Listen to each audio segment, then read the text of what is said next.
Ei, gente, bom dia. Tudo bem com vocês? O motivo da minha fala hoje aqui se faz extremamente necessário para trazer uma luz para algumas pessoas e corrigir o que tem sido feito de forma errada. Vamos lá. Eu fico muito triste quando isso acontece, mas de certa forma o povo pede para que isso aconteça. Estão usando até a questão do jejum de forma para objetivo político, de forma a manipular pessoas, de forma a fingir uma certa santidade por parte de algumas pessoas, a tentar melhorar uma imagem diante de todo um contexto, diante de todo um povo. Isso é muito ruim. Essas são as armas que muitos líderes religiosos têm usado.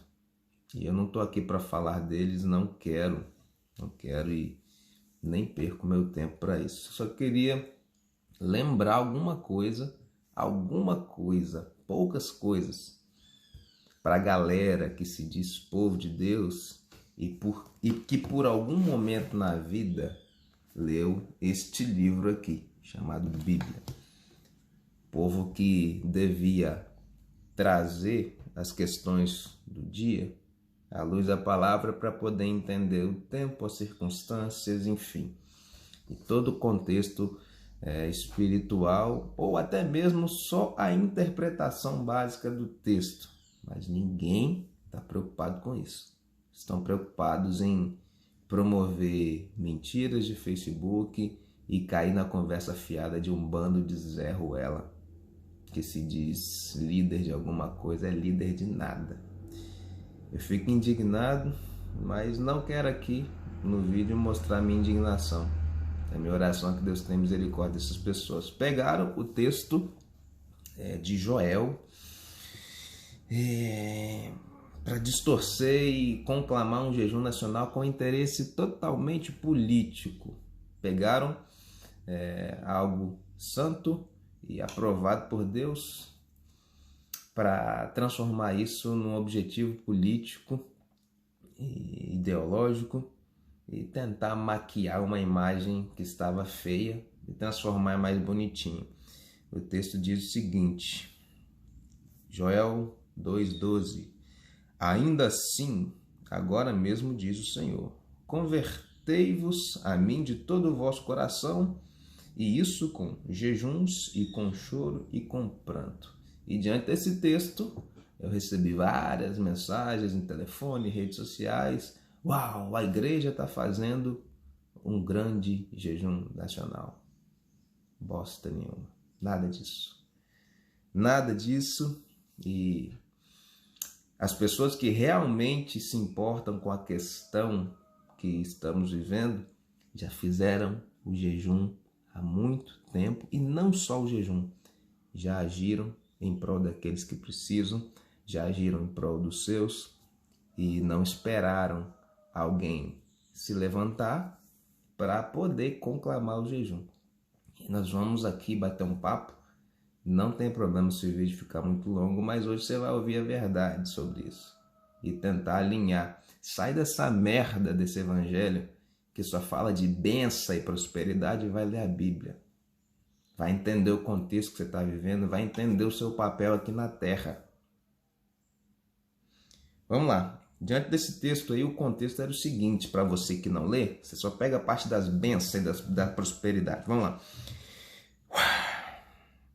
O profeta Joel, ele traz um contexto de uma nuvem de gafanhotos que devastava toda aquela cidade, todo aquele povo e todos os recursos, enfim, era uma praga de gafanhoto que chegaria e detonaria toda a produção local e passaria de forma absurda, trazendo desgraça para aquele povo. Tá. Diante disso, usaram esse texto para fazer né, todo um contexto político nos dias de hoje. Na realidade, depois que você lê o livro de Joel, é curtinho, 3 capítulos. Né? Em vez de você ficar rolando os stories no Instagram, vai lá ler o livro de Joel. 3 capítulos, rapidinho você termina e você vai entender um pouquinho. Aí no texto diz que Joel, Deus usava Joel para reunir o povo, né, as autoridades, e para o povo fazer um jejum. Na realidade, a gente precisa entender a primeira questão. Reúnam as autoridades e todo o povo de Judá. Primeiro contexto do texto aí é o contexto de unidade. O povo estava em unidade diante de um mesmo problema, diante daquele problema que era tratado com verdade. Havia unidade no povo e unidade também com as autoridades. É um contexto que não existe no nosso país. Não existe unidade entre o povo está dividido, vocês sabem muito bem, e não existe unidade entre as autoridades. O que se vê é o lado A, o lado B, né? E a porrada vai comer. Infelizmente, isso é a realidade, é um termo que a gente usa muito aqui na minha terra. E aí pegaram essa questão e trouxeram aí para uma interpretação muito infeliz, para manipular algumas pessoas. Vamos lá, volte para Deus de todo coração. O povo tem que se voltar para Deus de todo coração. Não tem sido feito isso. É um jejum que a galera está fazendo para mostrar. Depois no Novo Testamento, né, a gente vê sobre isso, o jejum dos hipócritas, que fica mostrando, fingindo uma afeição, a cara de choro, de tristeza, para mostrar, né? Isso está lá em Mateus 6, 17, 18. Tu, porém, quando jejuares, unge a tua cabeça e lava a tua face, para que não pareceres aos homens que jejuas, mas ao teu pai que está em secreto, e teu pai que vem em secreto te recompensará publicamente. Você não precisa mostrar para ninguém, o imbecil, que está fazendo jejum, nem tirar fotinha na vigília e postar isso não. Vigília, jejuando, pelo amor de Deus, para com isso. Você não entendeu ainda? Aqui, ó. Além disso, 16, né? Além disso, quando jejuardes, não sejais com os hipócritas de semblante triste, porque desfiguram a face, para que aos homens pareça que jejuam. Em verdade vos digo que eles já receberam a sua recompensa. Você já recebeu sua recompensa.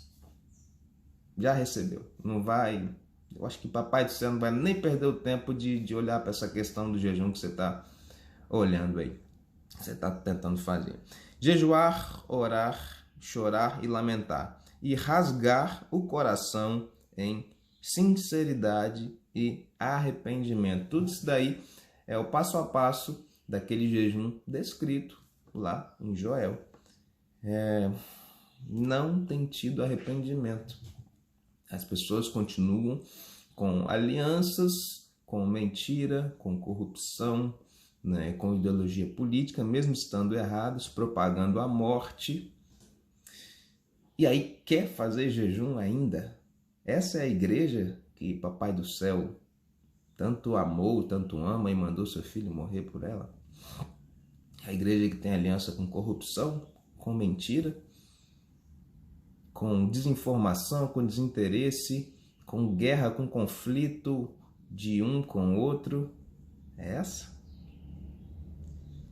Não vou entrar muito em detalhes, porque às vezes eu acabo falando o que não deve.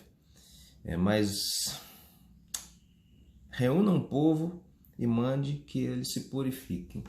Também está lá no livro de Joel. Existiu naquela época um apelo à questão da purificação, santidade, de abandonar talvez a sua postura errada e corrigir isso. Isso aqui também cabe a interpretação de uma mensagem que ainda há esperança para aquele que está errado, para aquele que está pela ignorância talvez no caminho errado, seguindo pessoas erradas e de forma equivocada errando e promovendo isso. Ainda há esperança para isso, para você. Então, tem que unir e não dividir. Na unidade, Deus ordena a bênção e a vida para sempre. Não tem como a gente promover algo santo com divisão, com rixa, com rivalidade, sendo que um dos principais cabeças desse movimento, e aí Deus olha a intenção do coração de cada um dos principais cabeças desse movimento do jejum já esteve e está enrabixado politicamente com vários partidos, né? 4 anos com um, aí deu ruim. 4 anos com outro, que é o oposto do outro partido, deu ruim. Volta para cá. 4 anos com outro, pá, deu ruim também. Foi a rapa preso, todo mundo vai preso de ambos os lados e fica ali, ciscando para um lado para o outro, onde está ganhando, onde tem influência, onde tem dinheiro, onde tem isso, onde tem propina, onde rola aquilo, fulano foi preso e tá lá. Será que se fossem homens e mulheres de Deus mesmo, será que Deus ia errar tanto assim? Será que a cada 4 anos Deus ia errar de um lado? Errou do outro. Deus deu uma visão, direcionou o seu servo. Errou de novo. Fez aliança com um político e tal aqui. Opa, caiu, todo mundo foi preso. Deus, desculpa aí, Deus errou de novo. Foi pro lado de cá. Gente, vamos acordar. Ainda tem tempo. Estou vendo muitos líderes religiosos, muitos pastores que já estão com uma imagem muito negativa, e para reparar isso depois diante dos homens vai ser muito difícil. Eu digo diante dos homens porque Deus, ele é misericordioso, bondoso, compassivo, ele perdoa, mas ele também é justo. Porém, depois esses homens vão tentar levantar os seus ministérios, entre aspas, mas já não será mais possível, de tanta falta de sabedoria, falta de prudência e falta de vigiar. Quando a sua visão política, preste bem atenção, quando a sua visão política é maior, é mais importante do que a sua visão de reino, você está totalmente no caminho errado. Tem nada de Deus em você. Não tem. Você não conseguiu pegar nem o resumo da obra. Amar a Deus sobre todas as coisas e o próximo como a ti mesmo. Você não pegou nem o resumo da obra. Você está tentando pegar a obra completa. Quando a sua visão política ou ideológica, ou sei lá que diabo que seja, é muito maior do que a sua visão de reino, e isso te deixa cego, isso te deixa maluco, isso faz você matar o seu irmão, brigar com seus pais, destruir sua família, tratar mal a tua esposa, você não tem nada de Deus dentro de você, meu amigo.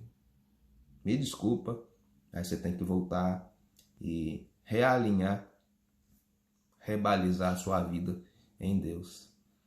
Que Deus tenha misericórdia do nosso povo, e as pessoas que realmente estão interessadas e se importam com o nosso país não esperaram 1 ano e 1 mês para fazer jejum. Não esperaram. Já estão orando há muito tempo. E as pessoas mesmo que estão conectadas com Deus já sabiam do tempo difícil, tempo de escassez que nós viveríamos. E nenhuma delas, engraçado, que os grandes homens de Deus que têm se levantado nesse tempo, nenhum deles tem vínculo com política ou com político. Para olhar. Gasta 5 minutos da sua vida para você ir lá no Google e pesquisar. Fulano de tal, vida tal, isso, aquilo, outro, partido tal, isso, ideologia. Pesquisa um pouquinho. E tenho certeza que você vai ficar surpreso com muitas questões.